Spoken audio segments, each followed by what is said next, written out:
রাজবাড়ী শিবচন্দ্র রায় college online ক্লাসে তোমাদেরকে সুস্বাগতম। তোমরা জানো যে যে বৈশ্বিক সমস্যা কোভিড-2019, এই উপলক্ষে আমরা শিবচন্দ্র রায় কলেজ অনলাইন ক্লাস শুরু করেছি। তো যা হোক, তোমরা অনেকেই আমাকে SMS করেছো, ফোনে বলেছো যে তোমাদের পরিসংখ্যান যে অধ্যায়টা, সে অধ্যায়টা তোমাদের জন্য একটু সমস্যা। তোমাদের ফোনের কারণে, SMS এর কারণে আমি আজকে পরিসংখ্যান ক্লাস তোমাদের নেব। আজকের বিষয় হচ্ছে মনোবিজ্ঞান, পরিসংখ্যান পরিচিতি। তা আমরা জানি পরিসংখ্যানটা কি, এটা আমাদেরকে আগে জানতে হবে যে পরিসংখ্যানটা হচ্ছে সংখ্যা ভিত্তিক তথ্য উপাত্ত বিশ্লেষণের বিজ্ঞান।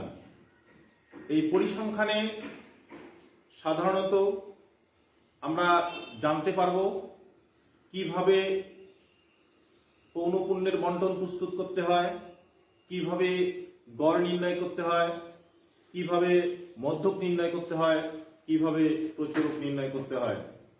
যা হোক, আজকে আমরা আলোচনা করব কিভাবে গড় নির্ণয় করতে হয়। প্রথমে আমাদেরকে জানতে হবে গড় কি। তোমরা নিশ্চয়ই জানো যে তোমরা যে SSC পাস করেছো, তোমাদের যে আর কি জিপিএটা, গ্রেড পয়েন্ট অ্যাভারেজ, এটা কিন্তু এই গড়ের ভিত্তিতেই করা হয়েছে। গড় বলতে আমরা বুঝি কোনো বন্টনের সাফল্যাঙ্ক সমূহকে যোগ করে সাফল্যাঙ্কের মোট সংখ্যা দিয়ে ভাগ করলে আমরা গড় পাই, এটাই হচ্ছে গড়। গড়কে আমরা সাধারণত দুই ভাগে ভাগ করি, একটা হচ্ছে বিন্যস্ত আর একটা হচ্ছে অবিন্যস্ত। আজকে আমরা কিভাবে অবিন্যস্ত উপাত্ত থেকে গড় নির্ণয় করতে হয় সেটা আমরা আলোচনা করব। তো যা হোক, গড় নির্ণয়ের একটা সূত্র আছে। গড়কে আমরা x বার দ্বারা প্রকাশ করি। x বার সমান হচ্ছে গড়। এটা হচ্ছে x, তার উপর একটা টান আছে, এই কারণে আমরা এটাকে বলি x বার। x বার সমান হচ্ছে গড়।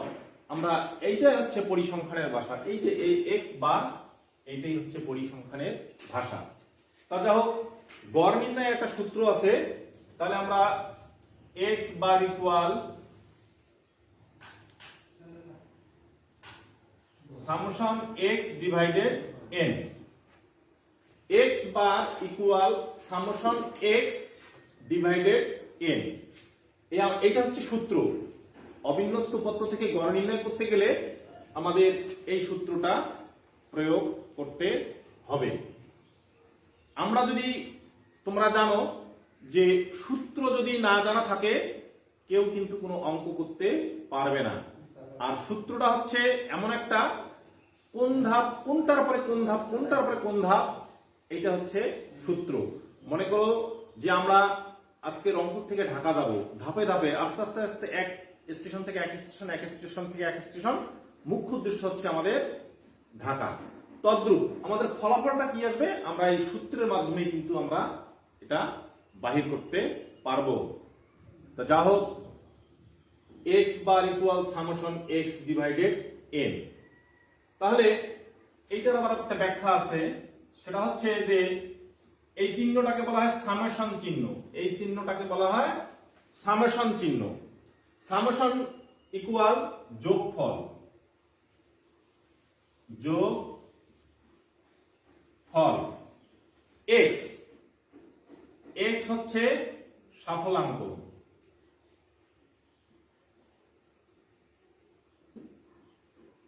সাফল্যাঙ্ক। n হচ্ছে মোট সাফল্যাঙ্ক, মোট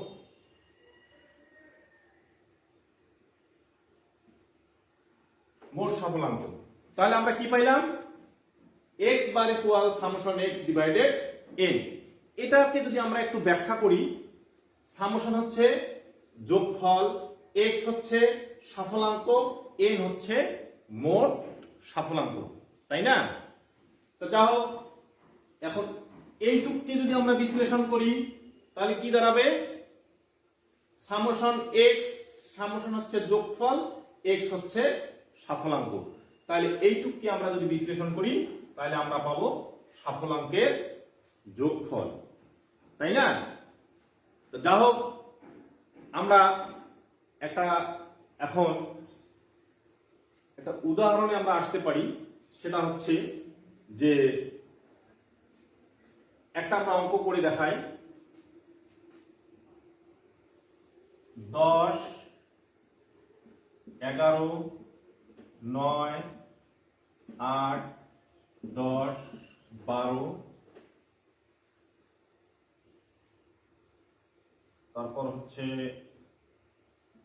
7, 13। এইটা একটা অঙ্ক। কত আছে?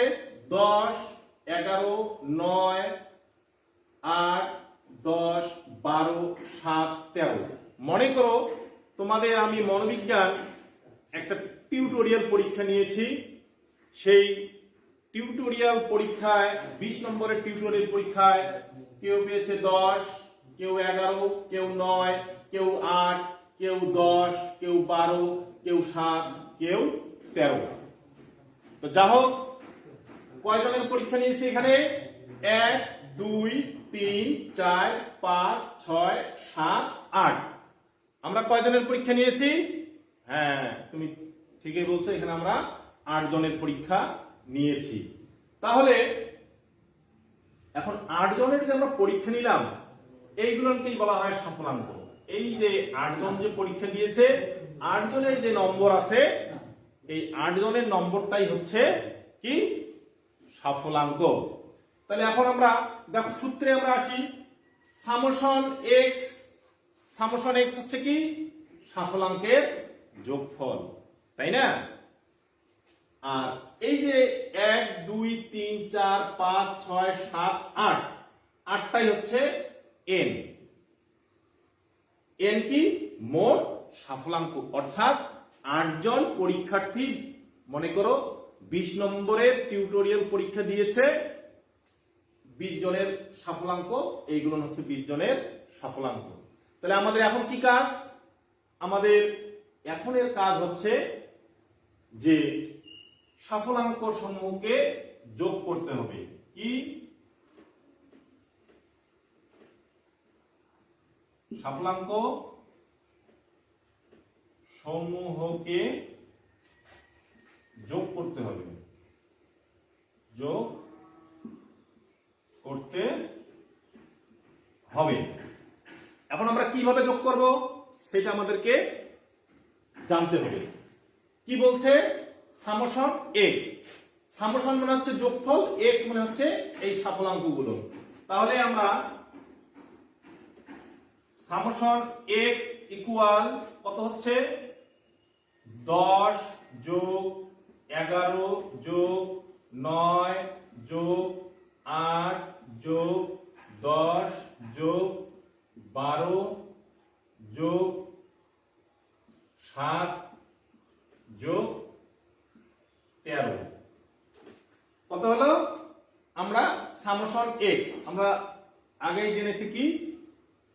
সামেশন মানে যোগফল, x মানে হচ্ছে সাফলাঙ্ক। তাহলে এইটাকে আমরা বলতে পারি যে সাফলাঙ্ক সমূহের যোগফল। এই যে সামেশন x, সামেশন x মানে কি? সাফলাঙ্ক সমূহের যোগফল। তাহলে এটা আমাদের কত আসছে? 10, 11, 9, 8, 7, 8, 10, 12, 7, 13। তাহলে এখানে আমাদের যোগ করলে আমরা কত পাবো জানো? 80 পাবো। যোগ করলে কত পাবো? 80। তাহলে 80 আমরা পেলাম। তাহলে আমরা সূত্রে স্থাপন করে দেই। তাহলে x বার equal summation x divided n। তাহলে এখানে কত আসলো? 80। আমাদের n কত? মোট সাফলাঙ্ক কত? এগুলা প্রত্যেকটা, এটা একটা সাফলাঙ্ক, এটা একটা সাফলাঙ্ক, এটা একটা সাফলাঙ্ক, এটা একটা সাফলাঙ্ক, এটা একটা সাফলাঙ্ক, এটা একটা সাফলাঙ্ক, এটা একটা সাফলাঙ্ক, এইটা একটা সাফলাঙ্ক। তাহলে মোট সাফলাঙ্ক আমাদের কয়টা আছে? 1, 2 3 4 5 6 7 8। তাহলে মোট সাফল্যাঙ্ক এখানে কত হচ্ছে 8। তাহলে আমরা 80 কে যদি 8 দ্বারা ভাগ করি তাহলে আমাদের কত আসলো 10, তাই না? এই 10টাই হচ্ছে গড়। তাহলে গড় বলতে আমরা বুঝি যে কোন বন্টনের সাফল্যাঙ্ক সমূহকে যোগ করে সাফল্যাঙ্কের মোট সংখ্যা দিয়ে যদি আমরা ভাগ দেই তাহলে আমরা গড় পেয়ে যাব। তা যাও, তোমরা অঙ্কটা হচ্ছে প্র্যাকটিস, সূত্র এবং প্র্যাকটিস। যে যত প্র্যাকটিস করবে সে তত দ্রুত অঙ্ক করতে পারবে। আর সূত্র যদি না জানা থাকে তাহলে কিন্তু কখনোই অঙ্ক করা সম্ভব নয়। তোমরা শিক্ষণ অধ্যায়ে নিশ্চয়ই পড়েছো যে change in behaviour due practice is learning, অর্থাৎ যতই অনুশীলন করবে ততই তুমি শিখবে। এটাই হচ্ছে মূল কথা। যা হোক, আগামী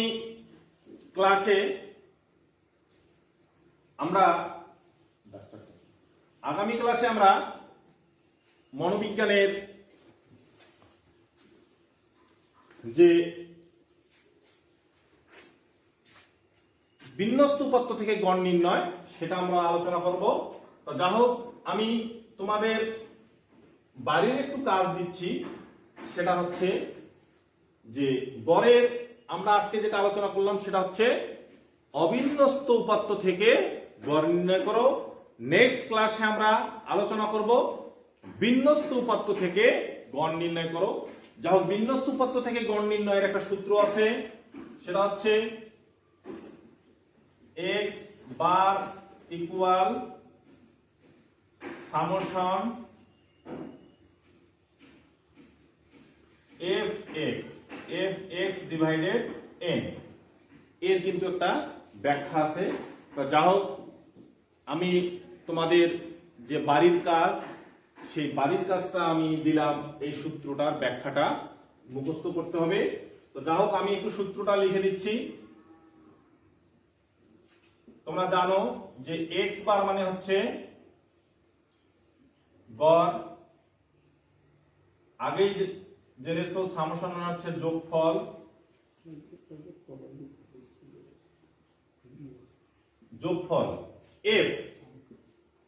f মানে হচ্ছে পৌনঃপুন্য,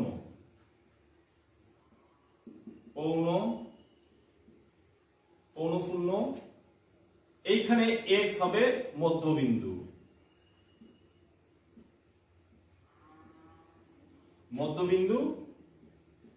n হবে মোট পৌনঃপুন্য,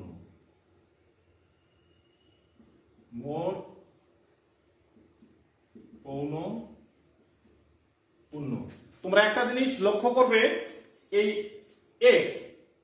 x অবিন্যস্তর ক্ষেত্রে কি হয়েছে, xটা কিন্তু অবিন্যস্তর ক্ষেত্রে হয়েছে সাফল্যাঙ্ক, কিন্তু বিন্যস্তর ক্ষেত্রে হবে xটা হবে মধ্যবিন্দু।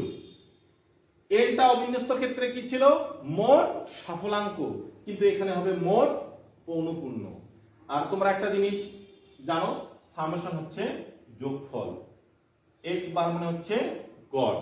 এই সূত্রটা তোমরা বাড়িতে খুব ভালো করে মুখস্থ করবা। আর আমি যে তোমাদের একটা অবিন্যস্ত উপাত্ত থেকে গড় নির্ণয় করে যে দেখাইলাম, তোমরা বাড়িতে প্র্যাকটিস করবে।